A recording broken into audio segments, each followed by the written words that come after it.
y para ver dónde vamos a entrar. Estamos en la segunda parte del capítulo 2. La semana pasada estuvimos estudiando sobre las bodas de Canaán y en esta narrativa que Juan nos presenta en capítulo 2 vemos que Jesús comienza a hacer algunas señales, pero realmente el ministerio de Jesús aún no había comenzado de lleno hasta esta segunda parte del capítulo 2 que vamos a ver el día de hoy. Y vemos el comienzo del ministerio de Jesús en tres diferentes regiones. La primera región la vimos en el capítulo 1, cuando estaba en Betábara, muy cerca del río Jordán, cuando Juan el Bautista estaba bautizando. Después lo vemos yendo a Canaán de Galilea, a unas bodas donde es invitado y donde transforma el agua en vino. Y ahora lo vamos a ver en Judea, en Jerusalén, específicamente entrando al templo. Y justo aquí es donde comienza su ministerio enseñando. Y vamos a ver a Jesús caminando ya con discípulos, pero viendo cómo con cada paso que Jesús da, los discípulos creen más en Él. Y esto es algo en lo que tú y yo deberíamos de meditar. ¿Cómo podemos seguir creciendo nuestra fe viendo los pasos de Jesús, ¿no? Como aquellos discípulos lo hicieron.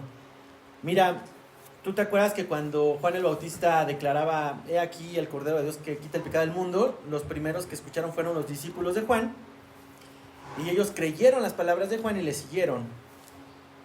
Pero después que ven las señales, después de que escuchan las parábolas y ven todas las enseñanzas, ellos seguían creyendo más en Él. Y en la palabra de Dios, escucha bien esto, mi hermano, el orden sí importa. En las matemáticas, ¿no? ¿Te acuerdas que decían el orden de los factores no altera el producto? Aquí sí, mi hermano.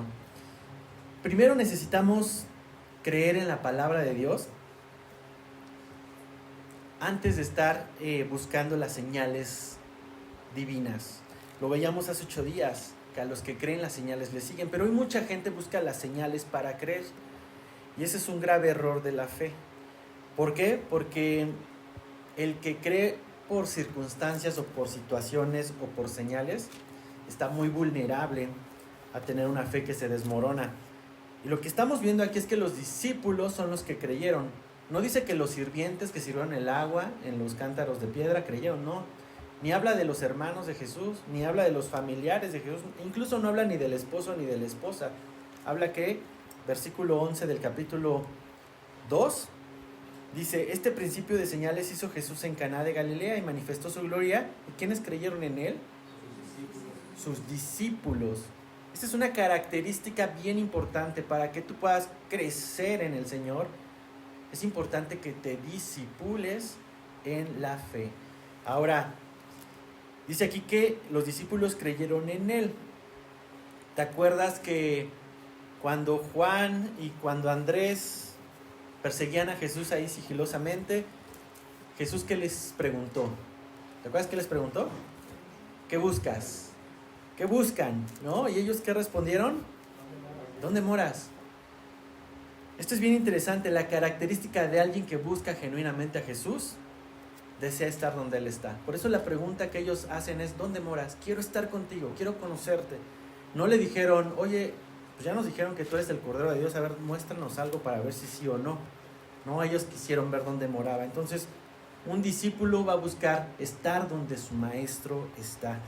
Versículo 12 dice que después de esto descendieron a Capernaum, él, su madre, sus hermanos y sus discípulos. Aquí es interesante, te digo, estos dos versículos son la introducción a lo que vamos a ver el día de hoy. Pero ¿quiénes iban con él? Vemos que están caminando con él su madre, sus hermanos y sus discípulos. Hay una distinción, si te das cuenta, entre hermanos y discípulos. ¿Qué quiere decir esto? Sí, Jesús tuvo hermanos en la carne, tuvo medios hermanos. A diferencia de los que algunos creen, ¿no? Que Jesús no tuvo hermanos. Bueno, aquí nos habla la palabra hermanos como una relación familiar. Ya es una distinción. Ahora aquí ya no está José, como platicamos la semana pasada, probablemente aquí ya había fallecido. Pero algo interesante de la distinción entre hermanos y discípulos. Los hermanos de Jesús no creían en Él. A pesar de que habían visto seguramente y escucharon sobre la señal del vino, los hermanos de Jesús en el capítulo 7 de Juan, no vamos a ir allá, pero en Juan 7, 2, 5, nos dice que sus hermanos no creían en Él. Y esto nos reafirma lo que estudiamos la semana pasada, que no hay suficientes señales para alguien que de plano no quiere creer, ¿no? Entonces, las señales realmente ayudan al discípulo, pero no forman o no afirman la fe de un no discípulo. Por eso es importante, mis hermanos, que hace 8 días estudiábamos que nuestra fe debe estar basada en la palabra de Dios, no en las señales, no en lo que Dios te puede dar, no en lo que tú puedas recibir de Dios, porque siempre va a estar vulnerable, como te decía. El mundo te dice, ver para creer. La Biblia te dice, cree para ver. Entonces tu fe, si está fundamentada en creer para ver, vamos a poder experimentar obras maravillosas del Señor, y quizás tampoco vamos a poder experimentar lo que nuestros corazones anhelan, pero nuestra fe no se va a mover porque está fundamentada en lo que Él es y no solo en lo que Él nos puede dar. Ahora, ¿cómo tú y yo fundamentamos nuestra fe? Bueno, dice la palabra en Romanos 6:17, así que la fe es por oír, y el oír por la palabra de Dios. Entonces, por eso es que tú y yo estudiamos la palabra de Dios verso a verso, y lo que estamos viendo aquí es que Jesús se mueve de Galilea hacia Capernaum. ¿Y qué podemos ver en este hecho que pudiera ser narrativo nada más? Acompáñame, no pierdas ahí, Juan, si quieres ahí, Pac, ayúdame tú, en Mateo 4, 13, 16. Voy a tratar de ir rápido porque en verdad hoy sí el bistec viene bastante grueso. De hecho, no sé si me dé tiempo de terminar, pero vamos a tratar de ahondar lo más que se pueda. Jesús cumple una profecía con esta acción de moverse a Capernaum, porque en Mateo 4, versículo 13, nos habla de una profecía que estaba ahí escrita. Dice, y dejando Nazaret, vino y habitó en Capernaum, ciudad marítima en la región de Zabulón y de Neftalí, para que se cumpliese lo dicho por el profeta Isaías. ¿En qué parte? En Isaías 9. Cuando dijo, tierra de Zabulón y tierra de Neftalí, camino del mar, al otro lado del Jordán, Galilea de los gentiles, el pueblo asentado en tinieblas vio gran luz, y a los asentados en región de sombra de muerte, luz les resplandeció. Entonces, en este punto, Capernaum, Jesús comienza su ministerio, digamos que fue su cuartel de operaciones. Se cumple una profecía más del Mesías. Y dice ahí mismo en Mateo 4:17, un versículo después, dice, desde entonces comenzó Jesús a predicar y a decir, arrepentíos porque el reino de los cielos se ha acercado. Entonces aquí comienza el ministerio de enseñanza de Jesús. Y viene la segunda parte, que en tu Biblia, en el versículo 13 de Juan, capítulo 2, tiene algún título, algunas Biblias, pero en la mía al menos dice, Jesús purifica el templo. Y esta segunda parte es bien interesante porque la primera enseñanza que Jesús nos va a dejar es en el templo. Ahora, ¿por qué la palabra purificar? ¿Qué cosas se necesitan purificar hoy en día? ¿Qué se purifica? El agua. ¿Por qué se purifica el agua, mis hermanos? Viene contaminada, ¿no? Y tú puedes pensar, es un recurso natural, ¿qué puede traer de contaminado? Bueno, déjame decirte que el agua está llena de bacterias, de hongos, de incluso algunos virus, de parásitos y de cosas raras, como allá en Ciudad de México estuvimos escuchando en esta semana, ¿no? Que el agua está muy sucia por algún contaminante. Entonces el agua tiene que ser purificada, porque si tú tomas agua sucia, lo más seguro es que te enfermes, y esa enfermedad te va a llevar a una muerte. Déjame platicarte algo. La OMS nos dice en sus estudios que cerca de 2 millones de personas en el mundo toman agua contaminada, y alrededor de 500,000 de personas al año muere por agua contaminada. Incluso en África muere más gente por tomar agua contaminada que por el mismo SIDA. Entonces es muy preocupante el tema del agua contaminada, y aquí lo importante es, como el agua contaminada, la fe que es contaminada también produce muerte espiritual en aquellos creyentes que toman un agua adulterada, una leche adulterada, como decía Pablo. Por eso es importante la purificación del templo. Ahora, ¿cuál es el templo? Y eso es lo que vamos a estudiar el día de hoy. Entonces, vamos a leer del versículo 3 al 25, y yo les voy a pedir que observen esto. Esta es una un método de estudio de la Biblia siempre es hacerle preguntas a la Biblia. Estudiar es preguntarle, método inductivo, ¿cómo te induces? Preguntémosle al texto estas cosas. ¿Qué sucedió? Bueno, vamos a empezar. ¿Cuándo sucedió esto? ¿Dónde sucedió esto? ¿Qué fue lo que sucedió? ¿Cuál fue la reacción o el efecto que tuvo de esto que sucedió? ¿Cuál fue la respuesta de Jesús? ¿Cuál fue la enseñanza de Jesús? ¿Y qué te enseña eso a ti el día de hoy? Entonces, en esa perspectiva vamos a leer versículo 13 al 22, que es la parte que vamos a estudiar el día de hoy, y empezamos. Dice, estaba cerca la Pascua de los judíos, y subió Jesús a Jerusalén, y halló en el templo a los que vendían bueyes, ovejas y palomas, y a los cambistas ahí sentados. Y haciendo un azote de cuerdas, echó fuera del templo a todos, y las ovejas y los bueyes, y esparció las monedas de los cambistas, y volcó las mesas. Y dijo a los que vendían palomas, quitad de aquí esto, y no hagáis de la casa de mi padre casa de mercado. Entonces se acordaron sus discípulos que está escrito, el celo de tu casa me consume. Y los judíos respondieron y le dijeron, ¿qué señal nos muestras, ya que haces esto?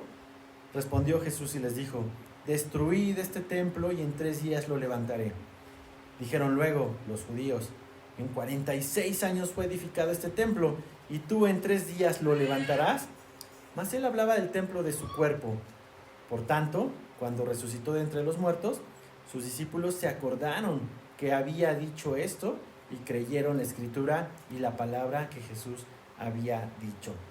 Señor, te doy gracias, Padre, por tu palabra hermosa. Gracias por la oportunidad que nos das de estudiarla. Gracias por la oportunidad que me das a mí de exponerla, Señor. Eso es obra de tu misericordia, Padre.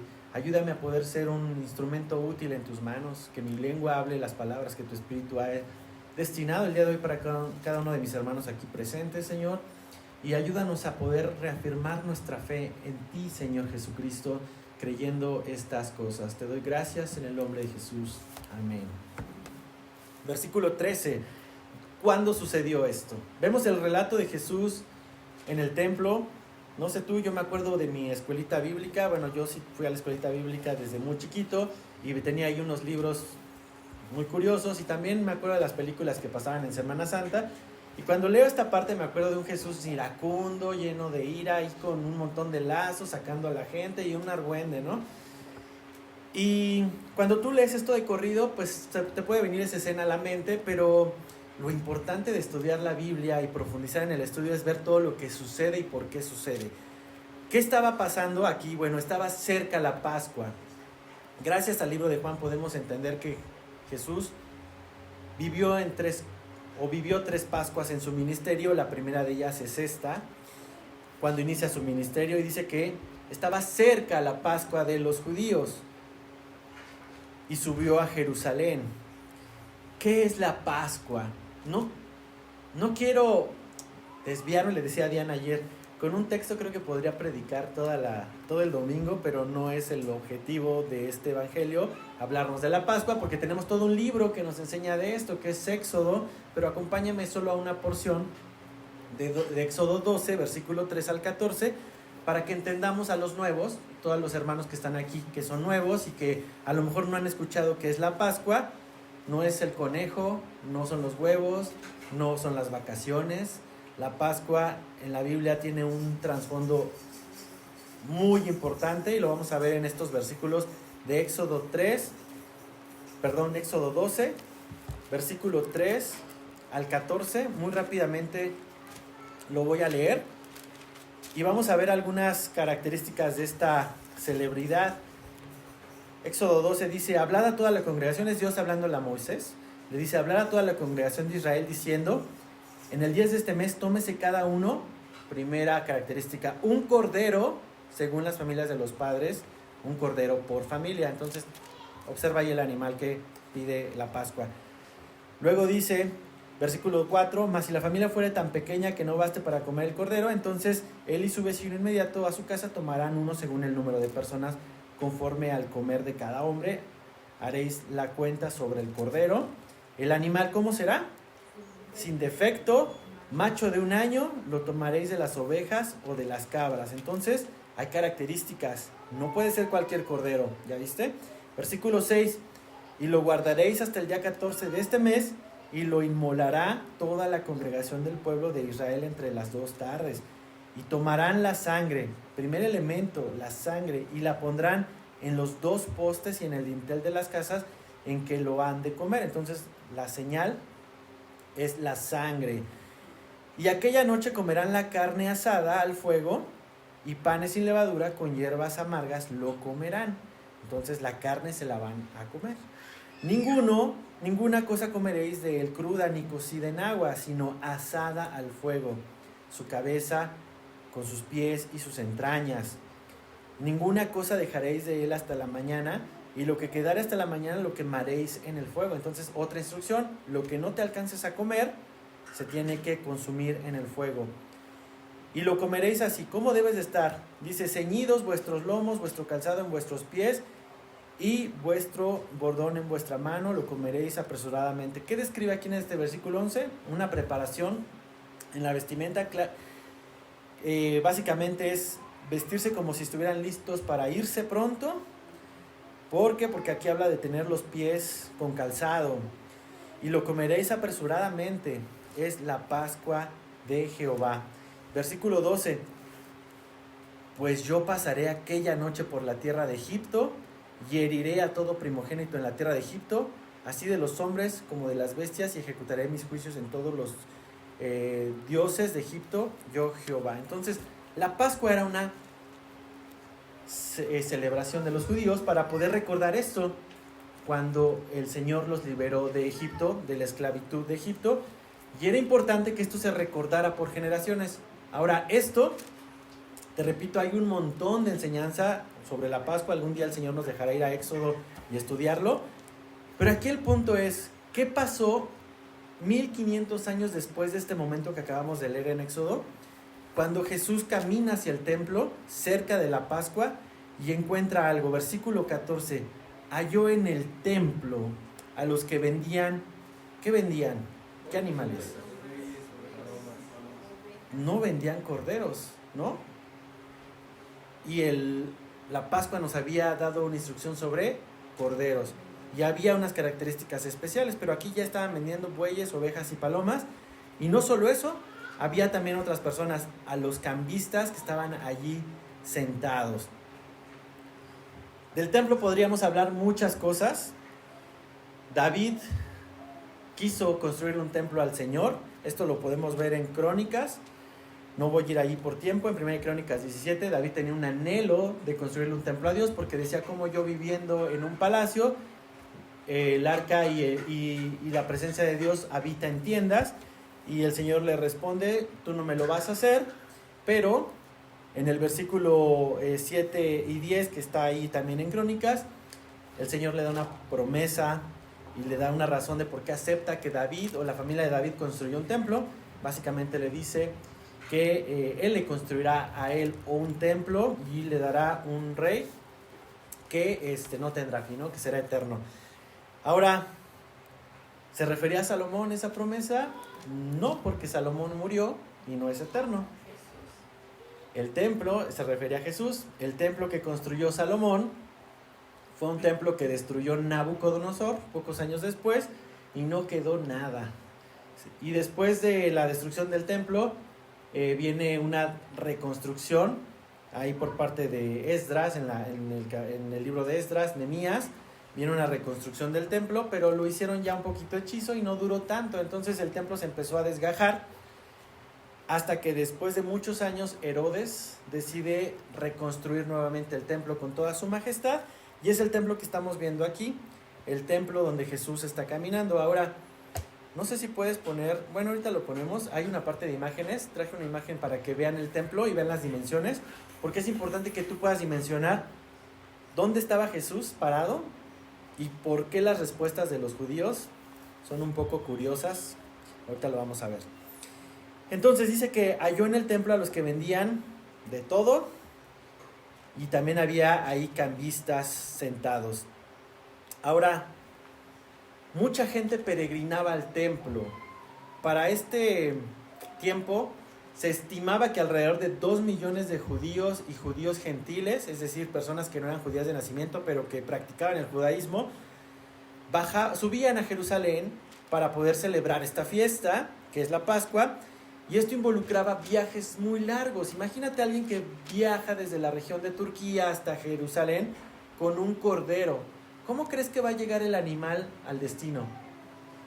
Va a llegar todo lastimado, quizás con las patas molidas, quizás si se encontraron ahí con algún animal que lo quiso atacar. Todos los animales llegaban lastimados.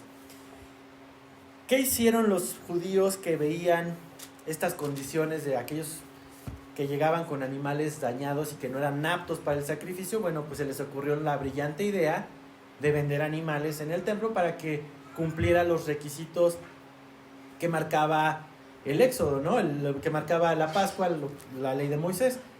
Un animal que era perfecto y sin defecto.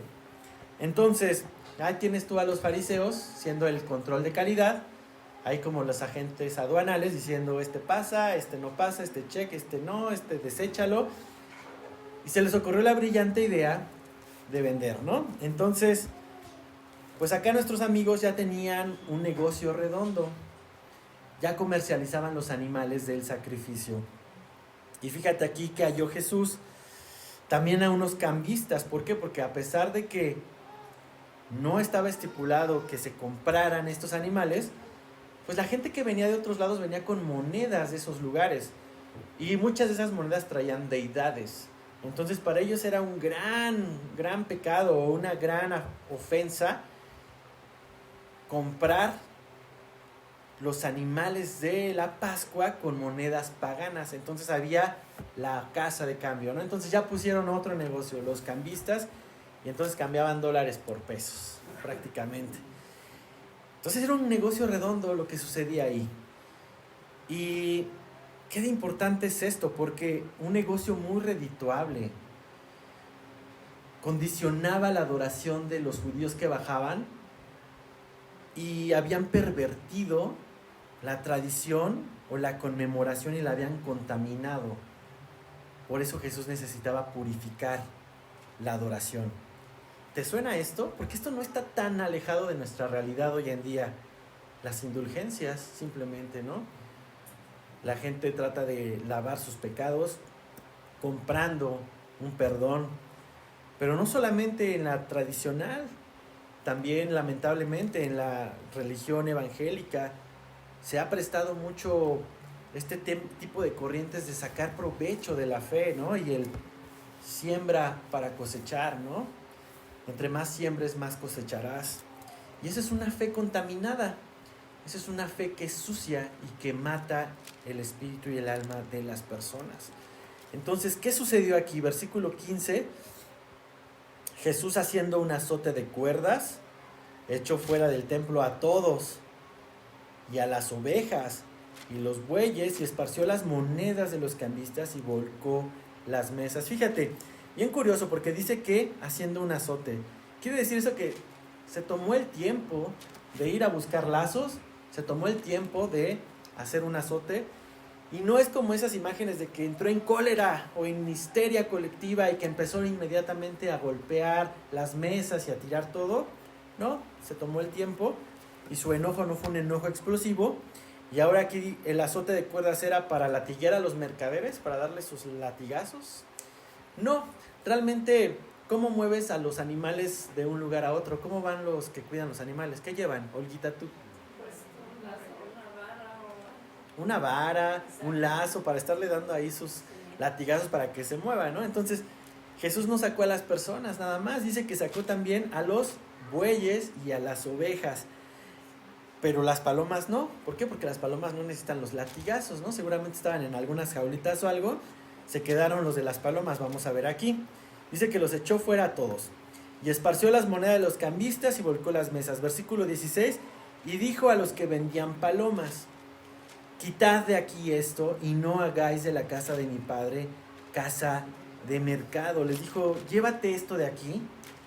No hagan sus negocios en un lugar de adoración. Es lo que les está diciendo aquí. ¿Cuál fue la reacción? Ya vimos ¿Cuándo sucedió? Antes de la Pascua. ¿Qué sucedió? Jesús sacó a todos los abusados que estaban haciendo ahí negocio. ¿Y qué reacción hubo? Esto es importante. Aquí vamos a la enseñanza, al bistec, a lo que nos puede ayudar a entender esta narración. Dice, versículo 17, entonces se acordaron sus discípulos que está escrito, el celo de tu casa me consume. Al igual que las señales que veíamos la semana pasada, los efectos que hay en los discípulos son muy distintos a los efectos que hay en los no discípulos. Los que son sus discípulos, dice aquí, que se acordaron de lo que está escrito. ¿En dónde está escrito? Acompáñame al Salmo 69:9.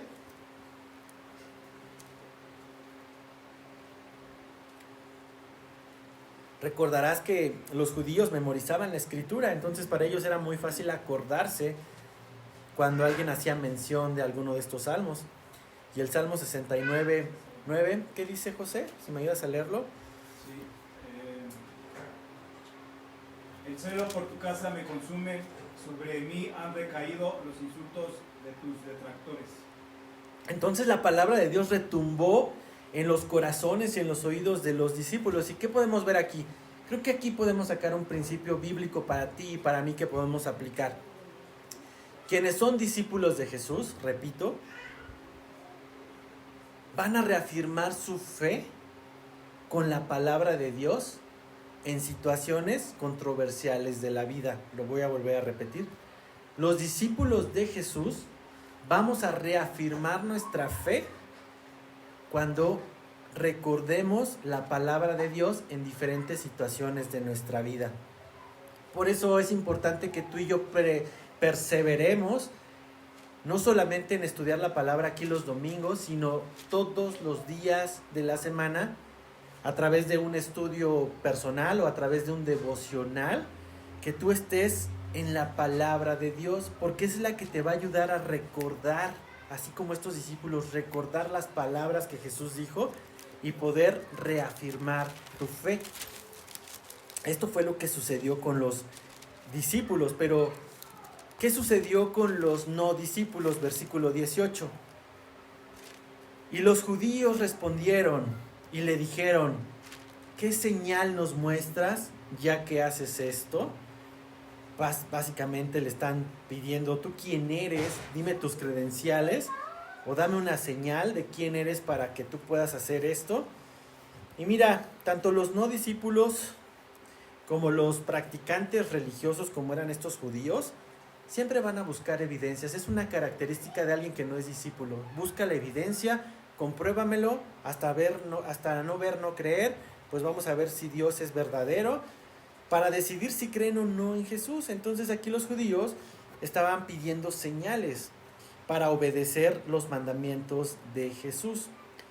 Entonces, sumado a lo que estudiamos la semana pasada, si tu fe está basada en lo que puedes ver o esperar de Jesús en cierto ámbito de tu vida, eres un poco como aquellos judíos que están pidiendo señales para ver si vale la pena obedecerle o no. Versículo 19, ¿cuál fue la respuesta de Jesús? Dice así, respondió Jesús y les dijo, destruid este templo y en 3 días lo levantaré. Aquí tenemos un gran ejemplo, mis hermanos, de que oír no es lo mismo que escuchar. Fíjense bien, tú y yo podemos oír muchas cosas, pero probablemente no estés escuchando. A lo mejor aquí algunos, espero que no, están oyéndome, pero no me están escuchando. Lo mismo pasa en un restaurante, cuando estás sentado y están hablando en otras mesas. Tú estás oyendo lo que están hablando, pero no estás poniendo atención. Bueno, algunas personas sí pueden hacerlo. Pablito sí pone atención y empieza a meterse en los chismes de las personas y tenemos que decirle, ya, calma, para. Él tiene esa habilidad de escuchar lo que otras personas. Yo no, literal sí me desconecto y no escucho más que ruido. Pero oír no es lo mismo que escuchar. ¿Por qué te digo que aquí vamos a ver un ejemplo? Porque los judíos oyeron a Jesús, pero no lo escucharon y no entendieron. Fíjate qué dijo Jesús. Dijo, destruid este templo. Es una instrucción imperativa. Destruye este templo. ¿Jesús acaso dijo que él iba a destruir el templo? No. Acompáñame a Mateo 20, 26, 60, 61. Porque a lo mejor muchos de aquí creíamos que Jesús se había dicho eso, que él iba a destruir el templo, porque pues leemos en la parte de cerca a la crucifixión que el juicio que se llevó a Jesús, alguien testificó estas palabras. Mateo 26, 60, 61. Jesús ante el consejo de los judíos dice: y los principales sacerdotes y los ancianos y todo el concilio buscaban falso testimonio contra Jesús para entregarle a la muerte, y no lo hallaron, aunque muchos testigos falsos se presentaban. Pero al fin vinieron 2 testigos falsos que dijeron: este dijo, puedo derribar el templo de Dios y en 3 días reedificarlo. Seguramente estos 2 eran de los que estaban ese día ahí, en este momento.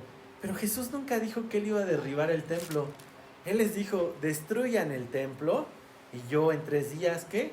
Lo levantaré. Entonces, aquí tenemos una sección bien curiosa que quiero que recuerdes como algo anecdótico.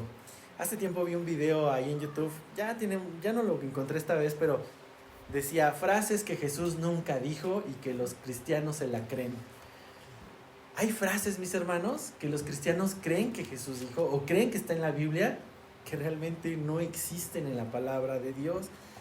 Y esto es cuando tú oyes pero no escuchas a Jesús. Fíjate, ayúdate que yo te ayudaré. ¿Alguien ha escuchado esa frase?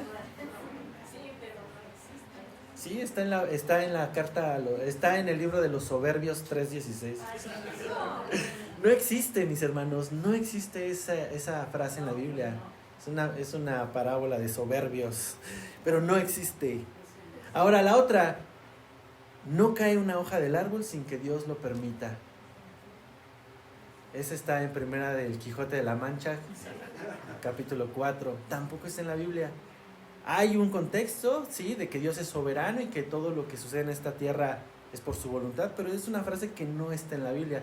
Sin embargo, muchos creyentes la creen. ¿Y por qué es esto? Porque están comprando palomas, están comprando bueyes y están comprando ovejas, y no están ellos preparando su propia adoración a Dios, y dependen de que alguien les diga la palabra, y porque ellos no son capaces de ir a ella. Entonces es bien peligroso, mis hermanos, añadir palabras a la Biblia que no existen, porque ensucia la fe.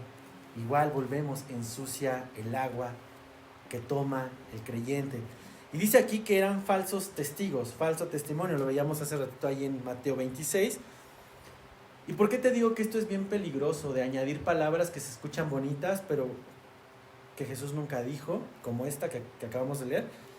Porque cuando no se cumple la expectativa del que las escucha, su corazón se endurece como una piedra y lo lleva a la incredulidad. Por eso es bien importante, mi hermano, que a toda persona que le estamos compartiendo el Evangelio los llevemos a la palabra de Dios. Va a haber cosas que no podemos responder, ¿no? Como lo que estamos viviendo personalmente Diana y yo con unos amigos, donde no podemos dar una respuesta por qué Dios no ha sanado a una persona. Pero si yo les digo, es que necesitan orar horas extras porque se están quedando cortos, Dios no está escuchando sus oraciones y tienes que orar más, etcétera. Es una muy falsa expectativa, y si Dios decide llevarse al papá de esta amiga, ¿qué va a pasar? Su corazón, se va a endurecer como un cemento, y el Evangelio nunca más va a poder entrar, o va a ser muy difícil hasta que Dios rompa ese corazón de piedra. Entonces, a ver, no sé si puedes poner ahí la foto del templo de Jerusalén, porque en el versículo 20 nos va a ayudar a dimensionar cómo estos judíos oían pero no escuchaban. Versículo 20: dijeron luego los judíos: en 46 años fue edificado este templo, y tú en 3 días lo levantarás. ¿Se puede ver ahí la imagen? Si no, ahorita la buscamos, pero el templo más o menos tenía las dimensiones poco más grandes que una cancha de fútbol. Imagínate una cancha de fútbol, es como un 20% más grande todavía, ¿no? Te decía que este templo fue reconstruido por Herodes y tardó 46 años. Y la respuesta que aquí nos están dando los judíos es una evidencia de que no oían. No escuchaban, perdón. Porque primero entendieron, destruiré, en lugar de que ustedes destruyan. Pero esto que está pasando aquí sucedió en un lugar que se llama el patio de los gentiles. Ni siquiera fue en el templo, estaba en un patio muy grande que está alrededor del templo, donde llegaban todos los gentiles y ahí se estaba comercializando los animales. En este patio es donde estaba Jesús. Y cuando tú estás hablando de algo que está aquí, yo puedo decir este micrófono. Pero si el micrófono está allá, yo digo ese micrófono. Jesús está diciéndoles, destruid este templo. Probablemente hasta la seña les pudo haber hecho este templo y en 3 días lo levantaré. No les dijo destruid ese templo que está allá. Y ellos empezaron a cuestionar la capacidad de Jesús de reconstruir un edificio en 3 días. ¿Sí pudiste? Entonces, toda la parte de alrededor es donde estaba Jesús parado y la parte central es donde estaba el templo. Y ese templo te digo que tenía el tamaño de una cancha. Entonces ellos cuestionaron la capacidad de Jesús de reedificar, pero nunca cuestionaron su capacidad de destruir. Ellos no dijeron, ¿y a poco yo puedo destruir esto? Pues a menos que tuvieran maquinaria pesada, no iban a poder destruir a los judíos porque eran esclavos de Roma. Ellos no podían hacer muchas cosas. De hecho, la destrucción del templo vino después por los romanos, pero esa es otra historia. La ironía aquí, mis hermanos, fíjate en esto. La ironía es que los mismos líderes religiosos judíos serían el medio por el cual se cumpliría la profecía que Jesús aquí está diciendo. Cuando les dijo, destruid este templo. Él sabía que realmente ellos iban a hacer su mejor esfuerzo por destruirlo y lo lograron en la crucifixión. Destrozaron su cuerpo. ¿Te das cuenta? No entendieron lo que Jesús les había dicho. ¿Pero qué nos enseña esto? ¿Qué quiere decir esto? ¿Cómo podemos nosotros aprender algo de esto? Versículo 21. Mas él hablaba del templo de su cuerpo. Por tanto, cuando resucitó de entre los muertos, sus discípulos se acordaron que había dicho esto. Jesús había hablado de su muerte y resurrección durante todo su ministerio. La obra de Jesús cumplió la promesa de Jehová a David, que le hizo, que vemos en los libros de Crónicas, de levantar un reino que no tendría fin. Te decía hace ratito, este templo que tú veías en la imagen fue destruido por ahí del año 70, cuando el Tito, el emperador, enloqueció contra los judíos, hizo un genocidio y parte de esas acciones fueron la destrucción del templo. No quedó piedra sobre piedra. Ahora, Jesús no se refería a ese templo, él se refería a su cuerpo y sus discípulos. Juan está escribiendo esto casi 90, 100 años después del nacimiento de Jesús y ya está recordando estas palabras y dice que cuando dice, mientras él hablaba de su cuerpo, por tanto, resucitó de entre los muertos. Y fíjate aquí Juan ya está del otro lado de la moneda, porque él ya vio toda la obra maravillosa de la resurrección. Pero Jesús nos presenta el templo como su cuerpo. Y cuando veíamos el título de Jesús purifica el templo, ¿a Jesús le interesaba purificar ese templo? ¿Quitar realmente a los animales? ¿Quitar a los cambistas? Los cambistas seguramente al día siguiente estaban otra vez ahí. ¿Se acuerdan de los ambulantes del Mercado Juárez? Cuando los quitaban, ¿qué pasaba? Solo se ponían una cuadra alrededor, pero seguían ahí. Normalmente la persona ambulante no obedece instrucciones de los gobernantes, siempre busca cómo acomodarse. Bueno, seguramente estos tampoco obedecieron y al día siguiente llegaron con más animales. No lo sabemos, pero realmente Jesús lo que nos quería mostrar aquí es la purificación de nuestro templo, porque él estaba hablando de su cuerpo. Y fíjate, más adelante lo vamos a ver en el capítulo 4, cuando la samaritana le pregunta a Jesús, en el capítulo 4, versículo 21, le dice Jesús, en el 20 le pregunta a la samaritana, le dice, nuestros padres adoraron en este monte y vosotros decís que en Jerusalén es el lugar de adoración, en este templo que acabamos de ver. Y Jesús le dice, mujer, créeme, que la hora viene cuando ni en este monte ni en Jerusalén adoraréis al Padre. Vosotros adoráis lo que no sabéis. Nosotros adoramos lo que sabemos, porque la salvación viene de los judíos, y esto es lo importante, mas la hora viene, y ahora es, cuando los verdaderos adoradores adorarán al Padre en espíritu y en verdad, porque también el Padre tales adoradores busca que le adoren. Los templos, mis hermanos, como los que vimos en la imagen, hechos con manos de hombre, son corruptibles. Las iglesias majestuosas que vemos en nuestro país son corruptibles. Este edificio es corruptible. Nuestro templo no depende de qué tantas ganas le echemos para tener un edificio o un lugar bonito y sagrado. Dios no habita en templo hecho de manos de hombres. Dios habita en nuestros cuerpos, que son templo del Espíritu Santo. Y ahora, ¿por qué te digo esto? Porque si Jesús estaba hablando de su cuerpo, el templo levantado por Jesús es perfecto para adorar a Dios. Es el templo purificado donde tú y yo podemos adorar genuinamente a Dios en espíritu y en verdad.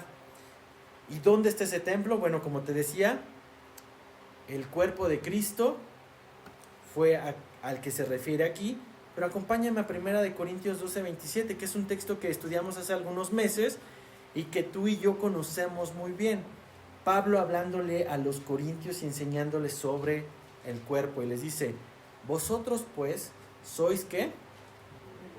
¿Quiénes son el cuerpo de Cristo? Vosotros, tú y yo somos el cuerpo de Cristo y miembros cada uno en particular. Ahora, este nuevo templo, mis hermanos, no es construido por ti y por mí, es construido por Jesús y está purificado por Jesús. Este nuevo templo es la iglesia, tú y yo somos la iglesia. Este lugar no es la iglesia.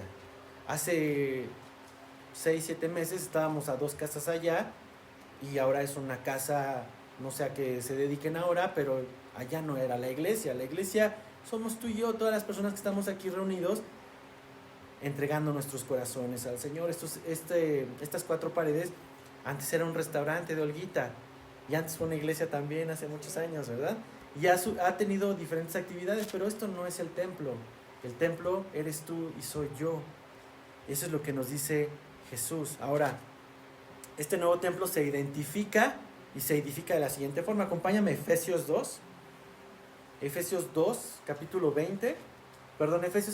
2, versículo 20 al 22.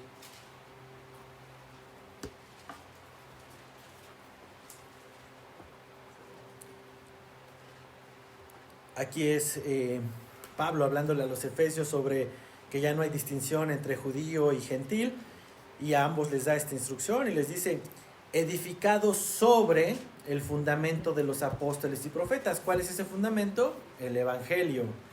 Siendo la piedra principal del ángulo, ¿quién? Pues el objeto del Evangelio, que es Jesucristo mismo, en quien todo el edificio bien coordinado va creciendo para ser un templo santo en el Señor, en quien vosotros también sois juntamente edificados para morada de Dios en el Espíritu. Entonces tú y yo somos edificados, nuestra piedra angular es Jesucristo, y somos edificados en el Evangelio fundamentado en los apóstoles y en los profetas, que es lo que estudiamos, y en este templo santo es donde habita el Espíritu de Dios. Entonces, mis hermanos, estoy acabando con estas meditaciones. Dios purificó verdaderamente el templo con su muerte y su resurrección. No fue con el acto de sacar a los animales de una edificación, fue realmente a través de su muerte y resurrección.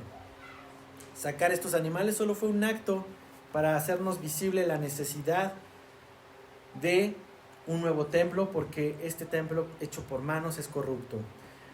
Hoy se sigue lucrando en los templos, tristemente, hechos de manos de hombres, pero el verdadero templo, mis hermanos, está en cada creyente, en cada discípulo que le adora en espíritu y en verdad Y no solo eso, como acabamos de ver en Efesios 2, va creciendo, va siendo edificado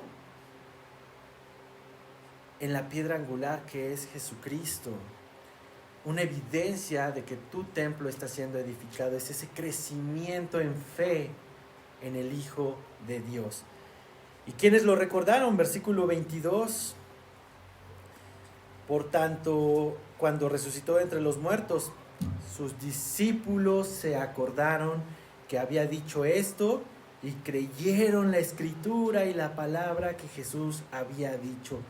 ¿Qué pasó? Reafirmaron nuevamente su fe en Cristo y sus palabras de verdad. Mis hermanos, ¿qué nos enseña esto? ¿Dónde se ofrece la verdadera adoración a nuestro Dios? ¿Aquí? No. La verdadera adoración se muestra saliendo de estas puertas con nuestra vida diaria. La adoración no se da en un templo físico. Aquí es bien fácil, te pones la cachucha de cristiano, levantas tus manos, lloras, puedes llorar, te puedes hincar, incluso te puedes caer, pero sales y tu vida afuera no refleja una adoración genuina. El templo espiritual, que es tu cuerpo y mi cuerpo, es donde se lleva la verdadera adoración. Acompáñame a 1 Samuel. Con este texto voy a terminar. Ahora sí, dicen que los predicadores cuando dicen voy a terminar es media hora más, pero espero... No, ya no. Acompáñame a 1 Samuel 15 para que podamos entender esto que te estoy diciendo. Porque la verdadera adoración, mis hermanos, va a ser saliendo de aquí. No fue aquí con las canciones que cantamos hace un momento, donde agradecíamos a Dios, donde le decíamos quiero ser un perfume a tus pies, donde yo quiero enamorarme más de ti, donde le dijimos hay 1000 razones para adorar. No, esas son expresiones y la música es muy buena para poder guiarnos a poder expresarle a nuestro Dios con música lo que sentimos, pero esa no es adoración verdadera si no nace de un corazón, como lo vamos a ver ahorita en 1 Samuel. Viene Samuel a hablar con Saúl después de una guerra que tuvo Saúl con los amalecitas, y tienes a Saúl diciendo, versículo 21, lo voy a leer en la Nueva Traducción Viviente, que está un poco más digerible, dice, entonces mis tropas se llevaron lo mejor de las ovejas, de las cabras, del ganado y del botín para sacrificarlo al Señor, tu Dios, en Gilgal. Tienes a un Saúl arrogante, diciendo que vino y trajo lo mejor del botín y que se lo entregó al Dios de Samuel. Ya ni siquiera dice a nuestro Dios, no dice a mi Dios, le dice a tu Dios, casi casi ahí te va, ¿no? Y Samuel, ¿qué le respondió? ¿Qué es lo que más le agrada al Señor? ¿Tus ofrendas quemadas y sacrificios o que obedezcas a su voz? Escucha, la obediencia es mejor que el sacrificio y la sumisión es mejor que ofrecer la grasa de carneros. La verdadera adoración, mis hermanos, se encuentra fuera de este edificio, fuera de los templos. Se ofrece en un corazón que está rendido al Señor, que como siervo atiende la voz de su Señor y le obedece. A mí me pasa, quizás te ha pasado, pero yo prefiero que mis hijos obedezcan mi instrucción a que me digan que me aman. Elías es un niño que dice te amo mucho, es muy expresivo, su lenguaje del amor es la palabra, y es un niño muy noble, pero también a veces es rebelde, también a veces va en contra, ¿no? Y te das cuenta como padre que prefieres que te diga que te ama o que siga las instrucciones que le estás dando por su bien. La obediencia es mejor, mis hermanos, que cualquier sacrificio que tú y yo podemos traer a este lugar. Ahora, si tu fe ha sido contaminada con falsas enseñanzas, con falsas palabras como las que anecdóticamente decíamos hace un rato, con falsas expectativas de lo que Jesús puede hacer en tu vida, pero no te han hablado del Evangelio, es tiempo, mi hermano, de que dejes que Jesús purifique tu fe. Muchas personas dicen, no, mientras no faltes a la iglesia y vayas todos los domingos, el Señor se encarga. Otros dicen, pues mira, mientras repitas la oración de fe, vengas y pases y levantes tus manos y aceptes al Señor como tu Salvador, ya después el Señor se encargará. Otros dicen, pues ven, tú siembra, sé diligente en tu siembra, y para que el Señor sea diligente en su cosecha, entonces vive tu vida normal, pero tú sé fiel en esto. O más allá, algunos dicen, bueno, es que sírvele al Señor para que Él abra las ventanas del cielo. Entonces, es fe contaminada, mis hermanos. El Señor se agrada de la obediencia, no se agrada de lo que tú y yo podamos darle. Entonces, ponte de pie y vamos a pedirle al Señor que nos ayude a purificar nuestra fe, que purifique nuestro templo, purifique nuestro cuerpo, que es su templo, y que podamos adorarle de verdad, que podamos ser creyentes de verdad, que podamos vivir su palabra, la cual es verdad. Y que estas verdades que acabamos de estudiar hoy, esta enseñanza que nos acaba de dejar el Espíritu Santo a través de una narración de Jesús en el templo de Jerusalén, pueda hacer estragos en tu vida, en mi vida, y que podamos considerar purificar diariamente nuestra fe en la palabra del Señor. Señor, te doy gracias, Padre, por tu palabra, que es viva y es eficaz. Este pasaje lo hemos visto quizás muchas veces, Señor, pero siempre es vivo, siempre es eficaz para hablarnos nuevamente. Y no solo eso, es más cortante que toda espada de doble filo, porque penetra hasta lo más profundo de nuestros corazones. Rompe los huesos, Señor, quebranta aquel espíritu que se rehúsa, Señor, a seguirte. Gracias por tu palabra, porque en ella podemos encontrar la verdad, la vida en Jesucristo. Ayúdanos a considerar estas verdades, Señor. Ayúdanos a vivir estas verdades. No permitas, Padre, que la tradición, que la regla, que la cultura, que todo lo que está a nuestro alrededor nos haga vivir una fe contaminada, Señor. Permítenos relacionarnos genuinamente contigo, no a través de lo que podemos escuchar en una predicación en YouTube, no a través de una enseñanza que podemos leer o algún libro que podemos devorar, Señor, sino ayúdanos a cultivar nuestra relación contigo a través de tu palabra, a través de esos tiempos de comunión, Señor, porque si no, seríamos como aquellos judíos que se relacionaban contigo a través de la venta de otro, Señor. No dejes, Padre, que nuestra fe sea una fe sucia. Purifícala, Señor, renuévala y haznos parecernos más a ti cada día. Te doy gracias por esto en el nombre de Jesús. Amén.